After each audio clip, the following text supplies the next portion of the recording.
Good evening, grade 1-2. I'm just at my house here and I was going to make some honeycomb, and I thought maybe you guys would like to watch me make it as well, because there's a really cool chemical reaction that happens when we add an ingredient in. So to make honeycomb, I've got here in my pot, I've got half a cup of sugar and 4 tablespoons of golden syrup. So in my pot it is bubbling, bubbling, bubbling away, and as you can see it is bubbling, getting nice and caramelly.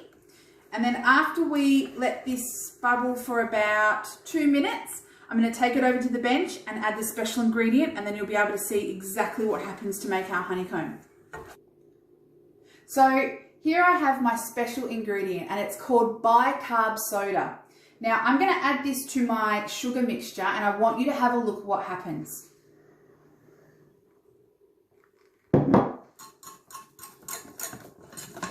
Here we go. Keep stirring, keep stirring, keep stirring. Can you see all of the bubbles starting to foam and move? Here we go. We keep whisking it.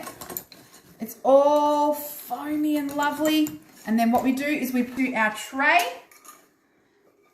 and we wait for it to cool. We don't want to touch this. It's super, super hot, so we don't want to touch it. But we want to put it in our tray and let it cool for maybe 10 or 15 minutes. And then we'll be able to break it up and see what the honeycomb looks like inside and be able to taste it.